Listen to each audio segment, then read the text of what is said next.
রাষ্ট্র আকারে আমরা কিভাবে ডিল করব। শুরু থেকে দেখেন যে মালয়েশিয়াতে যাওয়া নিয়ে আমরা গত বছর দেখলাম যে আওয়ামী ফ্যাসিবাদীদের 4 বড় দালাল মিলে কিভাবে প্রায় 40,000 কোটি টাকা লুটপাট করে ফেলল।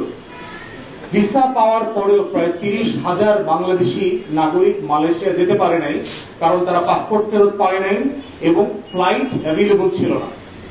এবং দেখবেন যে অন্যান্য দেশ থেকে বাংলাদেশের শ্রমিকদের যাওয়ার প্রবণতা বেড়ে গেছে। বাংলাদেশের শ্রমিকরা কলকাতায় গিয়ে মালয়েশিয়ার প্লেনে ওঠে, বাংলাদেশের শ্রমিক মুম্বাইতে গিয়ে আপনার দুবাই প্লেনে ওঠে, কারণ বিমান ভাড়া 3 ভাগের 1 ভাগ। বাংলাদেশ থেকে গেলে বিমান ভাড়া ধরেন 80,000 টাকা, 90,000 টাকা। পুরো পথ ভারতে গিয়ে, মুম্বাইতে গিয়ে, কলকাতায় গিয়ে, তারপরে যদি কেউ দুবাই যায়, মালয়েশিয়া যায়, তার ভাড়া 30-35,000 টাকার মধ্যে চলে আসে। তাহলে এই যে লুটেরা মডেলের একটা শ্রমিক পাঠানো, দালাল পাঠানো আমাদের এজেন্সিগুলোর মধ্য দিয়ে, যে আমাদের যে মানবিক মর্যাদা থাকা দরকার ছিল তার ন্যূনতম মানবিক মর্যাদা আমাদের এই শ্রমিক ভাই বোনদেরকে দেওয়া হচ্ছে না। এবং এই পুরো চক্রের সাথে আমাদের লোক পাঠানোর যে ব্যবসায়ীরা যারা আছেন তারা জড়িত, আমাদের প্রবাসী কল্যাণ মন্ত্রণালয় যেটা আছে এদের মন্ত্রণালয়ের সচিব মন্ত্রীরা জড়িত। এই প্রসেসের সাথে ওখানকার বাংলাদেশি রাষ্ট্রদূত, দূতাবাসের কর্মকর্তা কর্মচারীরা জড়িত। এবং যে সকল দেশে যাচ্ছে কোনো কোনো সময় আমরা শুনছি ওই সকল দেশের কর্মকর্তা কর্মচারীরাও জড়িত। এই পুরো সিন্ডিকেটে আপনি দেখবেন যে মালয়েশিয়া যেতে একজন শ্রমিক ভাই বোনের 5 লাখ টাকা 7 লাখ টাকা খরচ হচ্ছে ন্যূনতম। অথচ আমরা যখন এক্সপার্টদের সাথে কথা বলেছি আমাদেরকে বলেছে যে এটা যাবার জন্য বিমান ভাড়া ছাড়া মালয়েশিয়া সরকারের পক্ষ থেকে কোনো খরচ নাই, কোনো টাকার কথা বলে দেয়া নাই। তাহলে এই 5 লাখ টাকাটা আমার যে ভাই বোনরা গরু বিক্রি করে, জমি বিক্রি করে, লোকাল এনজিও থেকে টাকা কর্জ করে, ব্যাংক থেকে ধার উঠায়, কার্ড দিয়ে টাকা তুলে, আত্মীয় স্বজনের কাছ থেকে ঋণ নিয়ে এতগুলো টাকা নিল, টাকাটা সে কে দিচ্ছে, কাকে দেওয়া হচ্ছে? এবং আমরা বহু এজেন্সির কথা বলছি যার কোনো লাইসেন্স নাই, কিন্তু সে হাজার হাজার মানুষকে বিভিন্ন দেশে পাঠাচ্ছে এবং পাঠানোর পরে তার কোনো জবাবদিহিতার বন্দোবস্ত আমরা দেখতে পাচ্ছি না। কমন অভিযোগ দেখবেন প্যারিসে, ফ্রান্সে দেখলাম অবৈধ হয়ে যারা হয়ে গেছে বাংলাদেশিরা, তারা কাজের জন্য যে পাসপোর্ট করা দরকার এম্বাসি থেকে পাসপোর্ট পাচ্ছে না। ন্যূনতম সেবা দেশে আসার জন্য যে আমার ভিসা লাগবে না, এইরকম একটা ডকুমেন্ট পর্যন্ত এম্বাসি থেকে পেতে দিনের পর দিন চলে যায়।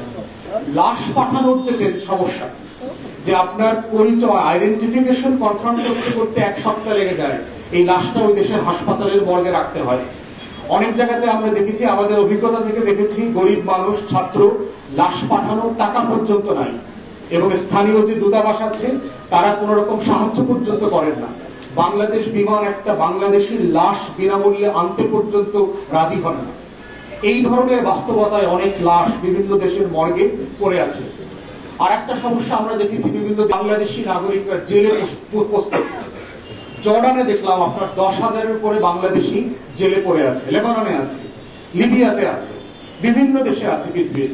কিন্তু এই মানুষগুলোকে লিগাল সার্ভিস দিয়ে বাংলাদেশের পক্ষ থেকে, বাংলাদেশ রাষ্ট্রের পক্ষ থেকে সাহায্য করা, তাকে আইনি সেবা দিয়ে তাকে বাংলাদেশে ফিরিয়ে নিয়ে আসার যে এফোর্ট দেওয়া দরকার, যে প্রচেষ্টা থাকা দরকার, সেই প্রচেষ্টার আমরা যথেষ্ট ঘাটতি দেখতে পেয়েছি। যদিও আমরা অন্তর্বর্তীকালীন সরকারকে ধন্যবাদ জানাই। আপনারা দেখেছেন যে যখন এই সরকার ক্ষমতা এসছে, গত ফ্যাসিবাদের বিরুদ্ধে আন্দোলন করতে গিয়ে দুবাইতে আমাদের 54 জন বাংলাদেশি নাগরিককে গ্রেফতার করা হয়েছিল এবং যাবজ্জীবন পর্যন্ত শাস্তি দেওয়া হয়েছে।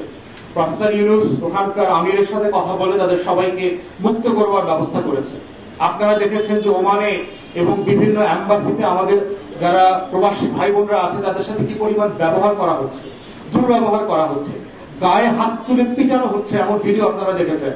এবং যে সকল আমরা জড়িত তাদের প্রমোশন পর্যন্ত হয়েছে, কোন কোন জায়গায় এখন সে সচিব পর্যন্ত আছে, নির্বাচন কমিশনের সচিব পর্যন্ত হয়েছে। এই লেভেলের দুরবস্থা আমাদের রাষ্ট্রের যেখানে, অথচ তাদের টাকা নিয়ে আমরা গর্ববোধ করি, রেমিটেন্স যোদ্ধা বলি, তাদের ডলার আমাদের ভালো লাগে না, কিন্তু তাদের জীবন ভালো লাগে না, তাদের লাশ আমাদের কাছে ভালো লাগে না, শুধু তাদের টাকাটাই এই রাষ্ট্রের কাছে মর্যাদাবান, এই সম্মানের। সেইখানে আমরা বোধ করছি যে প্রবাসী ভাই বোনরা যারা আছেন তাদের অধিকার মর্যাদার পুরোটুকু এই রাষ্ট্রকে এনশিওর করতে হবে। একটা বড় জায়গা দেখবেন প্রবাসে যখন থাকে